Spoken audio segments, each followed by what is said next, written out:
Well, about the international trade policy, well, I would like to mention that both the early trade theories and then the new trade theories, they both prove that the best policy for improving the welfare of the countries is the free trade policy. Actually, this is what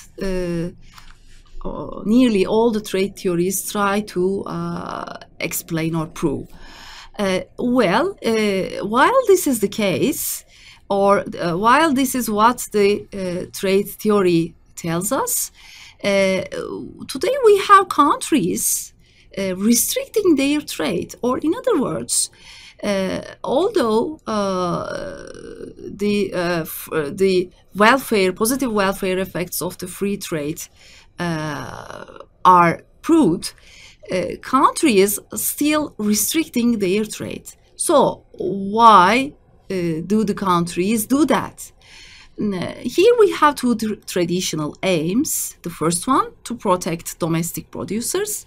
The second one, to collect revenue to the treasury. So these both aims are called traditional aims. So what are those restrictive trade instruments then? We have two groups of restrictive trade instruments. The first group is referred to tariffs. The second group of trade restrictions, are known the non-tariff trade restrictions. Today, probably you have heard about that. World Trade Organization, or WTO, is responsible for the global trade rules. In other words, the World Trade Organization is deciding about the international trade rules and trying to make the member countries to implement them.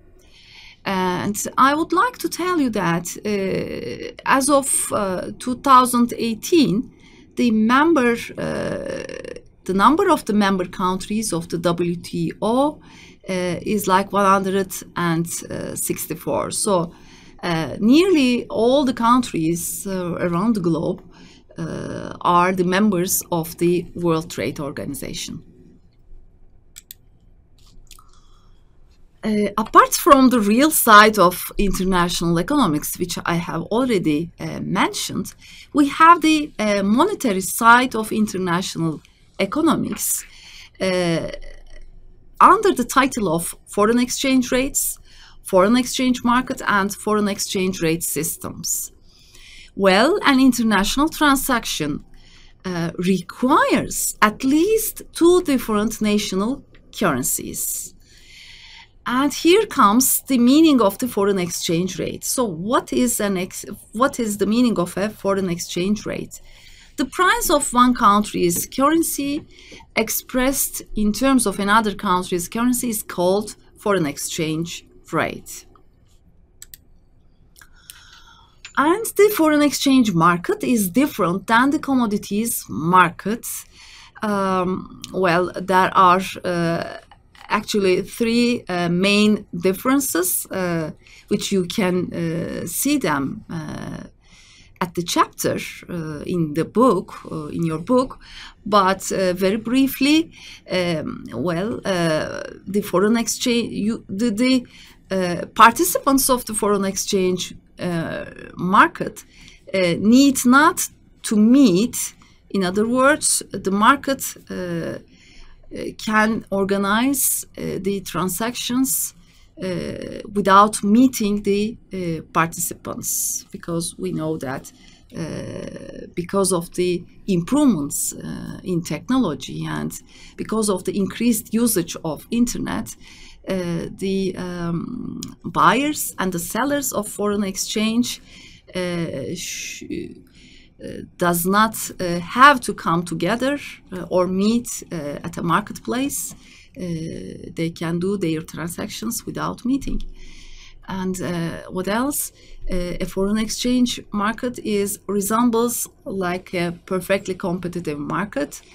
And and the other difference, you can see it at your course book.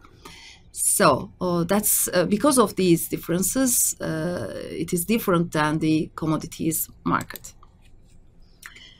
What are the foreign exchange rate systems then? Today we have two main foreign exchange rate systems, fixed exchange rate system and flexible exchange rate system. In a fixed exchange rate system, the rate is determined by the central bank of the nation. But under the flexible exchange rate system, the rate is determined by the market forces.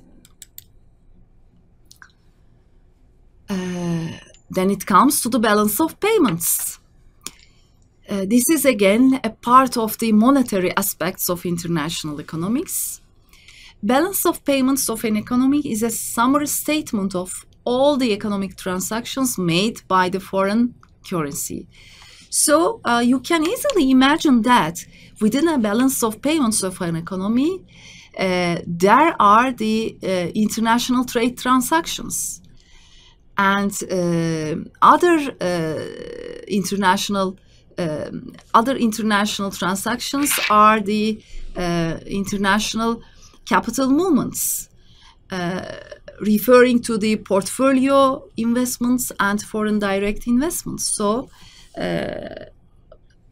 under a balance of payments of an economy, we see the international trade movements as well as international capital movements or international investments.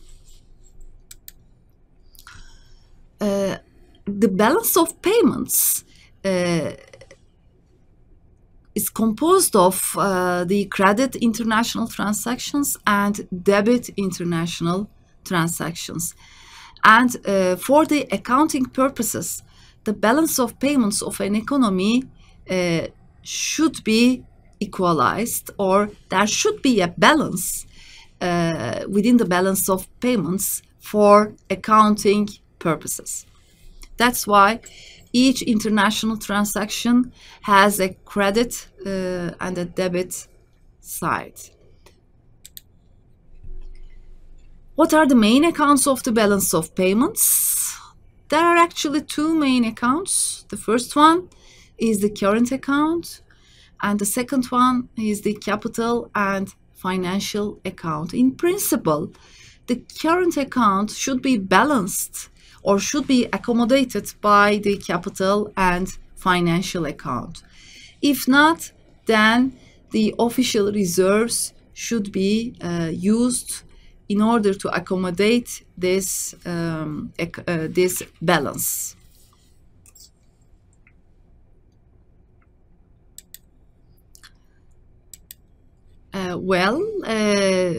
We come to the end of our chapter summary. I wish you all the success.